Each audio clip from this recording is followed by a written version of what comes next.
ETF index mutual funds నేర్చుకుని stock మార్కెట్లో రాణించాలనుకుంటున్నారా? వెంటనే ఈ నెంబర్కి కాల్ చేయండి. నమస్కారం. కార్తీక పురాణం 3వ రోజు పారాయణలోకి వచ్చాం. ఈరోజు కార్తీక సోమవారం, మొదటి సోమవారం అయింది. సోమవార విధుల్లో పొద్దున్నే తెల్లవారుజామునే సూర్యోదయానికి ముందే స్నానం చేయటం, అవకాశం ఉంటే సాయంకాలం దాకా ఉపవాసం ఉండి సాయంకాలం శివాలయంలో కానీ విష్ణువాలయంలో కానీ మన ఇంట్లోనే తులసి సన్నిధిలో కానీ దీపారాధన చేసుకుని వంట చేసుకుని భోజనం చేస్తే మంచిది. ఈ సోమవారం పగటిపూట ఉపవాసం ఉన్న సమయంలో ఇతరులతో వాద ప్రతివాదాలకి, గొడవలకి, కొట్లాటలకి దిక్కుండా సాధ్యమైనంత ప్రశాంతంగా శాంతచిత్తులుగా ఉండటము, కార్తీక పురాణాన్ని శ్రవణం చేయటం లేదా పుస్తకం ఉంటే మీకు అవకాశం ఉంటే మీరే సొంతంగా పఠించుకోవటము మంచిది. అయితే ఇప్పుడు 3వ రోజు ఏం చెప్తున్నారో చూద్దాం. జనక రాజర్షికి చెప్తున్నారు వశిష్ఠులు, మనం చేసిన పాపాలన్నింటినీ నశింపచేయగలిగే శక్తి ఒక కార్తీక మాస వ్రతానికి మాత్రమే ఉంది. కార్తీక మాసంలో విష్ణు సన్నిధిని ఎవరైతే భగవద్గీత పారాయణం చేస్తారో వాళ్ళ పాపాలన్నీ కూడా పాము కుబుసంలాగా తొలగిపోతాయి. అందులోనే ఈ మన భగవద్గీతలో 10-11 అధ్యాయాలు పారాయణ చేసే వాళ్ళు వైకుంఠానికి క్షేత్రపాలకులు అవుతారట. ఎవరైతే కార్తీక మాసంలో తులసి దళాలతోటి కానీ తెలుపు లేదా ఎరుపు గన్నేరు పూలతో విష్ణు పూజన చేస్తారో వాళ్ళు వైకుంఠానికి చేరి విష్ణు సమభోగాల్ని అనుభవిస్తారు. ఎవరైతే కార్తీక పురాణం వింటారో శివుణ్ణి పరమ ప్రీతితోటి జలాలతోటైనా అభిషేకం చేసి పువ్వులు అవి సమర్పిస్తారో, శివాలయంలో ఎవరు దీపారాధన చేస్తారో వాళ్ళు కూడా ఈ శివ సాయుధ్యాన్ని పొందుతారు. కార్తీకంలో హరిహరులు ఎవరి సన్నిధినైనా సరే ఏ పురాణాన్నైనా ప్రవచించేవారు నాబోటి వాళ్ళు అనమాట, సర్వకర్మ బంధ విముక్తులవుతారు. అయితే ఇంకా చెప్తున్నారు, కార్తీక మాస శుక్లపక్షంలో వనభోజనం చేసిన వారు పాప విముక్తులై విష్ణుధామాన్ని పొందుతారు. మనకి ఇది లెక్క ఏంటంటేనండి, శుక్లపక్షం అని ప్రత్యేకంగా ఎందుకు చెప్తున్నారంటే ఇక్కడ మనకి సూర్యుడు తులారాశిలో ఉండటం అనేది ఒక ప్రత్యేకమైన విషయంగా ముందే చెప్పుకున్నాం మనం. ఈ తులారాశిలో ఎప్పటిదాకా ఉంటాడు? ఇంచుమించు ఈ నెల మొదలుపెట్టిన ఒక 15 రోజుల దాకా అటు ఇటుగా ఉంటాడు. అంచేత ఆ లోపల శుక్లపక్షంలోనే గనక మనం వనభోజనం చేస్తే సూర్యుడి వల్ల వచ్చే ప్రయోజనాన్ని కూడా పొందగలుగుతామని శుక్లపక్షం అని చెప్తున్నారు. ఒకవేళ ఇప్పుడు కుదరకపోయినా కృష్ణపక్షంలో అయినా సరే కార్తీకంలో భోజనం చేయటం మన విధి, అవకాశాన్ని బట్టి చేసుకోవాలి. అయితే కార్తీక మాస శుక్లపక్షంలో వనభోజనాన్ని చేసిన వారు పాప విముక్తులై విష్ణుధామాన్ని పొందుతారు. జప హోమ పూజ భోజన తర్పణ ఫలాలతోటి పాపి క్షుద్రచండాలాది అశౌచవంతుల యొక్క సంభాషణలు వినిన పాపం తుడిచిపెట్టుకుపోతుంది. కాబట్టి మహారాజా, కార్తీక మాస శుక్లపక్షంలో అన్ని రకాల వృక్షాలతో పాటు బాగా చక్కగా పండిన ఉసిరి చెట్టు, అంటే ఫలించిన ఉసిరి చెట్టు అయితే మంచిదటండి. చిన్నది చిటిపి మొక్క, ఒక కుండీలో మొక్క పెట్టుకుంటున్నప్పుడు ఏం చేస్తాం, మనకి వేరే అవకాశం లేక మనం ఆ పని చేస్తున్నాం. కానీ ఫలించిన ఉసిరి చెట్టు ఒక్కసారైనా పూత పూసిని కాయగాసిన వృక్షం అయితే మంచిది. అప్పుడు అది చూడండి, అది ఎత్తుగా ఉంటుంది. దాని నీడన మనము సాలగ్రామారాధన చేస్తాం. ఇంత బుజ్జి తులసి చెట్టు అనుకోండి, మనదే ఆరెంజ్ కలర్ కుండీలో ఉంటుంది, మట్టి రంగు కుండీలో పెట్టుకుంటాం. తులసి దగ్గర ఉసిరి చెట్టు దగ్గర దీపం పెడతాం. కానీ వనభోజనానికి వెళ్ళేటప్పుడు ఎత్తైన ఉసిరి చెట్టు ఉండాలి. అంత ఎత్తుంటే అది ఒక కాపో పోతో కుయ్యకుండా ఉంటుందా, పూస్తుంది. అలా ఉన్న దాని దగ్గర అయితే విశేషమట. ఉసిరి చెట్టు కింద సాలగ్రామాన్ని ఉంచి గంధ పుష్పాక్షతులతో పూజించి యథాశక్తి బ్రాహ్మల్ని ఆహ్వానించి గౌరవించి వారితో కలిసి భోజనం చేయాలి. ఇలా కార్తీక మాసంలో వనభోజనాన్ని ఎవరైతే నిర్వహిస్తారో వాళ్ళు ఆయా కాలాల్లో చేసిన సర్వపాపాల నుంచి తెములుకొని విష్ణులోకాన్ని పొందుతారు.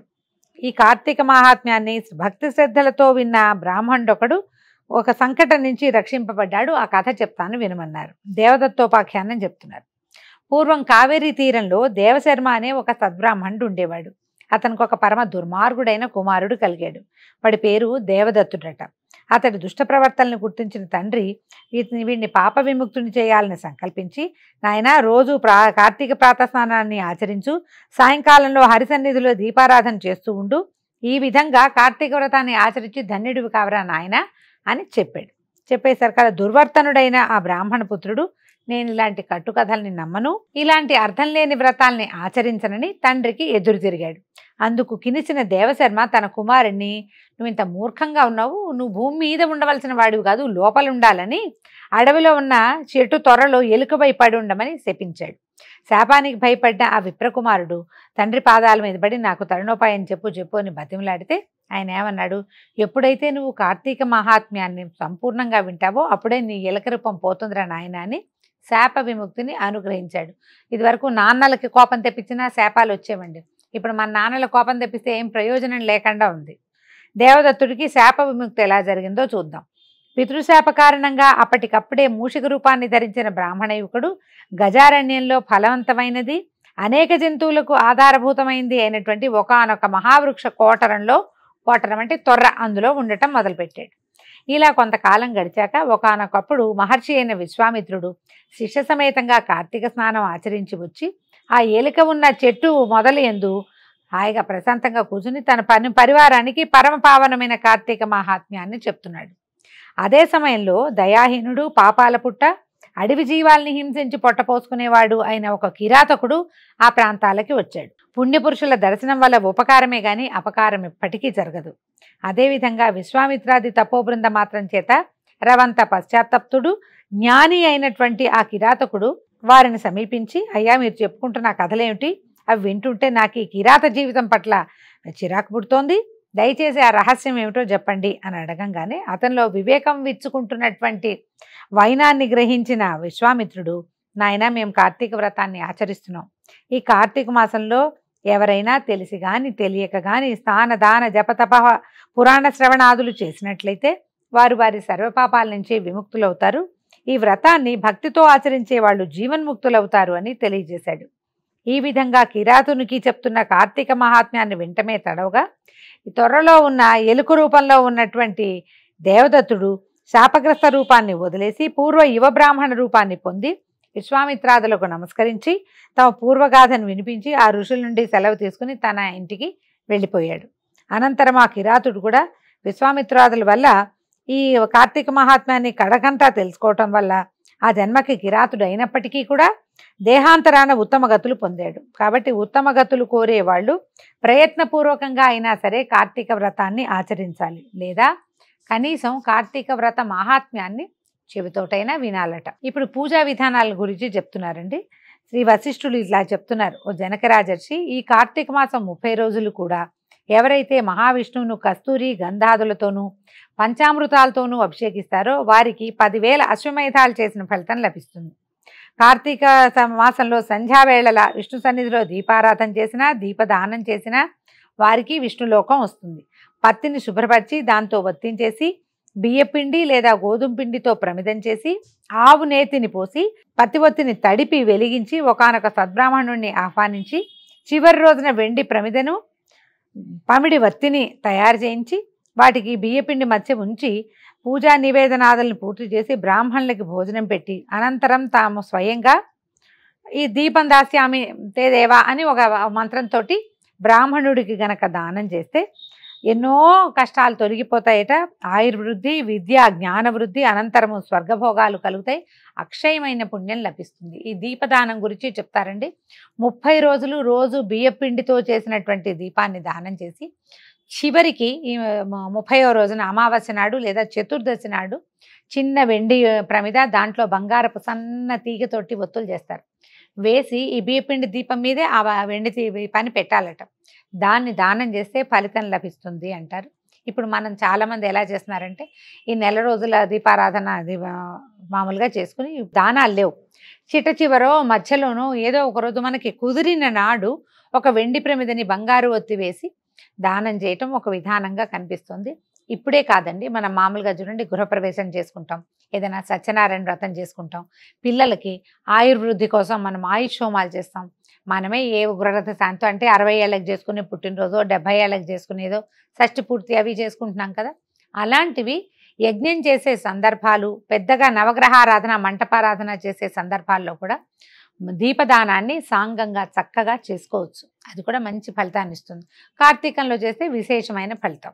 ఇప్పుడు కేదారేశ్వర వ్రతం చేస్తాం కదా, అప్పుడు మనం వచ్చిన పురోహితుడికి చక్కగా దీపదానం చేసుకోవచ్చు. దాన్ని ఒట్టిగా వెండి వస్తువునే ఇవ్వటం విధి కాదండి. దానికి ఖచ్చితంగా బియ్యపిండితోటి ఒక ప్రమిదం చేసి దాంట్లోనే ఈ వెండి ప్రమిదను పెట్టాలి, పెట్టి ఇవ్వాలట. దీనికి నిదర్శనంగా ఒక కథ చెప్తున్నారు. పూర్వము ద్రావిడ దేశంలో ఒక అనాథ వితంతు ఉండేదట. ఆమె రోజు భిక్షాటం చేసి వచ్చిన దాంట్లో మంచన్నము కూరలు తను అమ్మేసి ఆ దూషితానాన్ని ఏదో కొంచెం మిగిలింది, పొద్దుటిది చప్పటిది కొంచెం సర్దివి మాత్రం తను తినేదట. చాలా డబ్బులు వెనకేసేది. ఇతరుల ఇళ్లలో వంట పనులకి, కుట్టు పనులకి, ఏదైనా కొట్టుళ్ళు దంచుళ్ళు ఉంటాయి కదా, వడ్ల పనులు చేయడం, వాటి పనులకి, పొలం పనులకి వాటికి వెళ్ళి బోళ్ళంత డబ్బు ప్రతిఫలంగా తీసుకుని వాళ్ళ దగ్గర అవన్నీ దాచిపెట్టేది. ఇంకా కాకుండా బాబు రూపాయి ఇవ్వండి, పావలా ఇవ్వండి అని ద్రవ్యం కోసం భిక్షాటన కూడా చేసేది. ఇట్లా నిత్యము ధనార్జనలు మాత్రమే ఉంది. లగ్న మానస ధనార్జన లగ్న మానసగా ఉందట. ఏనాడు హరినామస్మరణ చేయలేదు, ఒక హరికథ లేదు, పురాణం లేదు, పుణ్యతీర్థ సేవనం లేదు, ఏకాదశి ఉపవాసం లేదు. ఇలాంటి దురదృష్టవంతురాలికి ఏమనాలి, ఇంకా లుబ్ధురాలు అంటున్నారు, పిసినిగొట్టు. ఈ పిసినారిగా ఉన్నటువంటి ఈమె ఇంటికి దైవవశంతో శ్రీరంగ యాత్రికుడైన ఒక బ్రాహ్మణ ఆయన వచ్చాడు. ఆ వాకిట్లో పడుకున్నాడు. ఈమె స్థితి చూసి జాలిపడి, ఓ అమ్మాయి, నువ్వు ఎంతో అమాయకురాలుగా ఉన్నావు, నేను చెప్పేది శ్రద్ధగా ఆలకించు. ఈ తోలు శరీరం ఒట్టి అశాశ్వతం అని తెలుసుకో. నేల, నీరు, నిప్పు, నింగి, గాలిలాగా అనే ఈ పంచభూతాత్మకమైందే అన్నమా నీ శరీరము. నువ్వు రేపొద్దున మరణించావంటే ఇవన్నీ దేనివి దాంట్లో కలిసిపోతాయి. ఇప్పుడు ఎలా పోతాయి, ఇంటి కప్పు మీద వాన పడితే అది ఎట్లా చెదిరి వెళ్ళిపోతుంది, అలాగే ఈ శరీరం మీద ఉన్నవి నువ్వు వెళ్ళిపోయాక, ఇందులో ఉన్న నువ్వు వెళ్ళిపోయాక ఇవన్నీ వాటి దారిన అవి వెళ్ళిపోతాయి. ఈ శరీరం శాశ్వతం కాదు. నువ్వు దాచింది కానీ, నువ్వు పోషిస్తున్నది కానీ ఏది కట్టుకుపోయేలేదు, పట్టుకుపోయేది లేదు. ఇవి నమ్ముకోవద్దమ్మా. ఏదైనా చేసుకోవాలి నువ్వు. దైవం ఒకడే శాశ్వతుడు, సర్వభూత దైకారుడిని గుర్తించు. నిత్యము హరిచరణాలని స్మరించు. ఈ కోరికలు, ఈ దురాగ్రహము, భయము ఇవన్నీ చెయ్యొద్దు. వీటితోటి ఇవన్నీ అనవసరమైనవి. ఈ డబ్బు కావాలని దాచిపెడుతున్నావు, అందులో ఒక్క పావలా నీ ఒంటికి ఉపయోగపట్టలేదు, నీ తర్వాత దానికి కూడా ఉపయోగపడదమ్మా. కనీసం నువ్వు దాంతో ఏదైనా దానం చేసుకో, ఏదైనా పూజ చేసుకో, ఏదైనా దేవాలయ దర్శనం చేయి, తీర్థాటన చెయ్యి. ఈ డబ్బుతోటి ప్రాతస్నానాన్ని ఆచరించు. మామూలుగా రోజుల్లో చేసినా చేయకపోయినా కార్తీకంలో కనీసం చెయ్యమ్మా. విష్ణుప్రీతికి భగవదర్పణగా దీపదానం చెయ్యి. ఈ అనేక పాపాల నుంచి నువ్వు విముక్తురాలు అవుతావు. అన్నం అమ్మితే పరమ పాపం అమ్మ. అన్నం అమ్మితే పాపం అంటే ఇప్పుడు అన్నీ హోటల్సే కదండి, మనం అన్నీ కొనుక్కుంటున్నాం. అందుకని ఏం చేయాలి, దైవారాధన తప్పకుండా చేయాలట. ఈ అన్నం అమ్మేవాళ్ళు అంటే హోటల్స్, రెస్టారెంట్స్, కూరలు గేర్లు అమ్మేవాళ్ళు, తిండి పదార్థాలు అమ్మేవాళ్ళు, ఆహారం అమ్మేవాళ్ళు అందరూ తప్పకుండా కార్తీక వ్రతాన్ని ఆచరించాలని చెప్తున్నారు. మంచి మాటే కదండి. మన అవసరాలకు మనం ఏదో వ్యాపారం చేసుకుంటాము, దాన్ని పోగొట్టుకోవడానికి అది తప్పు, వాపం అని చెప్తోంది శాస్త్రం. ఆ పోగొట్టుకోవడానికి కార్తీక వ్రతాచరణ చేస్తే సరిపోతుంది. పురాణం విన్నా చాలు కదా. అనేక పాపాల నుంచి నువ్వు రక్షించబడతావని హితవు చెప్పి తన దారిని తను శ్రీరంగం వెళ్ళిపోయాడట. ఇతగాడు చెప్పినటువంటి వచో మహిమ వల్ల, ఆయన మాటల మహిమ వల్ల ఆమెకి జ్ఞానోదయమైంది. తను చేసిన పొరపాట్లకు చింతించింది. నేను కూడా కార్తీక వ్రతం చేద్దామని సంకల్పించుకుంది. ఆ సంవత్సరంలో వచ్చిన కార్తీక మాసాన్నే వ్రతాచరణ ప్రారంభించింది. సూర్యోదయ వేళకల్లా చన్నీటి స్నానము, హరిపూజ, దీపదానము, తర్వాత పురాణ శ్రవణము, ఈ విధంగా కార్తీక మాసం నెల రోజులు ఆచరించి చివరి రోజున చక్కగా బ్రాహ్మణ సమారాధన కూడా చేసింది. తక్షణమే ఆమె బంధాలు నశించిపోయిందై విగతాశువై అంటే మరణించి విమానారూఢురాలై శాశ్వత స్వర్గభోగ సౌఖ్యాల్ని పొందింది.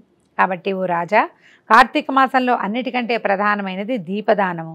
తెలిసి కానీ తెలియక కానీ ఎవరైతే దీపదానం చేస్తారో వారు తమ పాపాలని నశించుకున్న వారే అవుతున్నారు. దీన్ని వినినా చదివినా జన్మ సంసార బంధ ముక్తులై విష్ణుభక్తి పారాయణులు అవుతారు. ఈ విధంగా 3వ రోజు పారాయణ పూర్తయిందండి. రేపు ఉదయం మళ్ళీ 4వ రోజు పారాయణలో కలుసుకుందాం. నమస్కారం.